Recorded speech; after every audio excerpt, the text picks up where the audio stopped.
नमस्कार दोस्तों, आपके लिए लेकर आए हैं चैप्टर बाय चैप्टर साइंस। तो चलिए देर ना करते हुए हम क्वेश्चन की तरफ आगे बढ़ते हैं जो अभी चैप्टर कराने वाले हैं। इस चैप्टर का नाम है विद्युत आवेश तथा क्षेत्रफल। क्वेश्चन नंबर 1, हवा में स्मॉल आर का मान होता है। ऑप्शन देखकर आंसर बताइए। सही जवाब आंसर सी होगा। चलिए दूसरे क्वेश्चन की तरफ बढ़ते हैं। विद्युत क्षेत्र में एक आवेशित कण पर लगने वाला बल का मान होता है। चलिए बताइए। सही जवाब ऑप्शन ए होगा, क्यू ई। तो चलिए अगला क्वेश्चन की तरफ बढ़ते हैं। विद्युत फ्लक्स का SI मात्रक क्या होता है? चलिए बताइए। सही जवाब ऑप्शन सी, विद्युत फ्लक्स का SI मात्रक वोल्ट मीटर होता है। तो चलिए समय बर्बाद न करते हुए अगला क्वेश्चन की तरफ मुड़ते हैं। आप लोग तैयार हो जाएं। संबंध Q बराबर NE में निम्नलिखित में से कौन सा N का मान संभव नहीं हो सकता है? चलिए बताइए। क्वेश्चन 4 का ऑप्शन सी होगा 4.2। अगर इसका मान रखेंगे घटाएंगे तो 4.2 आएगा। सही जवाब। चलिए अगला क्वेश्चन की तरफ बढ़ते हैं। आवेश का पृष्ठ तनाव बराबर होता है, किसके बराबर होता है? चलिए जल्द से जल्द बताएं। ऑप्शन बी, कुल आवेश बाई कुल क्षेत्रफल। सही जवाब यही होगा। चलिए अगला क्वेश्चन की तरफ बढ़ते हैं। किसी माध्यम का अपेक्षित परावैद्युतांक एप्सिलॉन आर होती है। सही जवाब जल्दी से जल्द बताइए। चलिए जल्दी। सही जवाब option number A, epsilon R by epsilon 0। तो चलिए अगला क्वेश्चन की तरफ बढ़ते हैं। चलिए अगला क्वेश्चन, पानी का परावैद्युतांक होता है। चलिए बताइए कितना होता है? सही जवाब पानी का परावैद्युतांक स्थिरांक होता है 80। तो चलिए अगला क्वेश्चन की तरफ बढ़ते हैं। अगला क्वेश्चन आप लोग के सामने 1/4 पाई एप्सिलॉन आर का मान होता है। चलिए बताइए क्या होता है? चलिए बताइए। न्यूमेरिकल है? न्यूमेरिकल नहीं है, बनाइएगा तो बन जाइएगा। सही जवाब 9 × 109 Newton metre square. C⁻², C का मतलब कूलम। तो चलिए अगला क्वेश्चन की तरफ बढ़ते हैं। आवेश का बीमा होता है। चलिए बताइए आवेश का बीमा क्या होता है? सही जवाब AT इन्वर्स।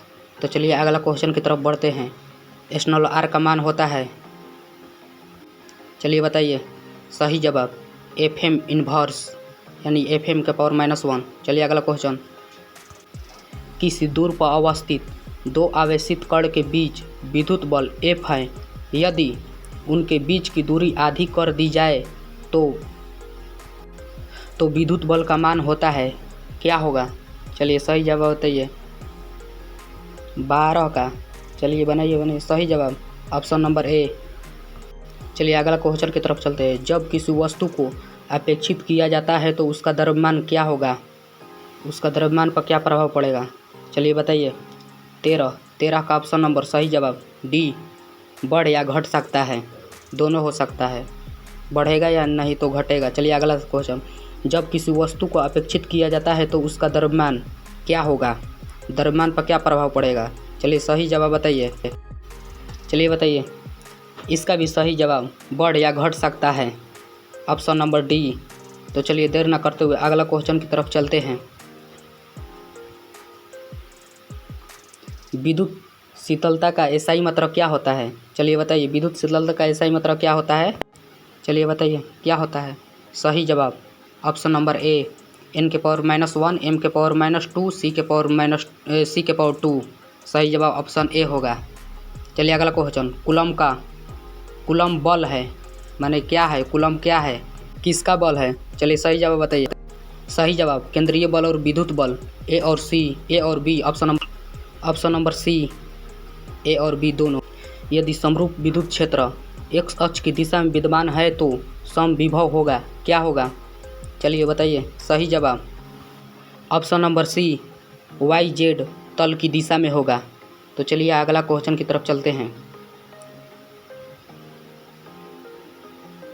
विद्युत आवेश का क्वांटम ESU मात्रक होता है, किसका मात्रक होता है? चलिए बताइए। सही जवाब ऑप्शन ए 4.78 इंटू 10⁻⁻10। चलिए अगला क्वेश्चन की तरफ चलते हैं। स्थिर विद्युत क्षेत्र होता है, क्या होता है? स्थिर विद्युत क्षेत्र होता है, चलिए बताइए। चलिए सही जवाब संरक्षित। स्थिर विद्युत क्षेत्र संरक्षित होते हैं। चलिए अगला क्वेश्चन की तरफ चलते हैं। एक एकांकी चालक के लिए निम्न में से कौन सा अनुपात अचर होता है? चलिए बताइए सही जवाब क्या होगा? तो सही जवाब ऑप्शन नंबर ए कुल आवेश बाई विभव, यही इसका सही उत्तर होगा। तो चलिए अगला क्वेश्चन की तरफ चलते हैं, अंतिम और लास्ट। एक कूलम आवेश बराबर होता है, सही उत्तर 3 × 109। तो चलिए आज के लिए इतना ही। अगर मेरा वीडियो अच्छा लगा हो, ऐसा ही क्वेश्चन देखना चाहते हैं रेक्टिफायर, तो आप मेरे चैनल को एक बार ज़रूर सब्सक्राइब, लाइक और एक कमेंट ज़रूर कीजिएगा। और क्वेश्चन जो भी आता होगा तो एक लाइक, कमेंट और सब्सक्राइब ज़रूर कीजिएगा। जय हिंद।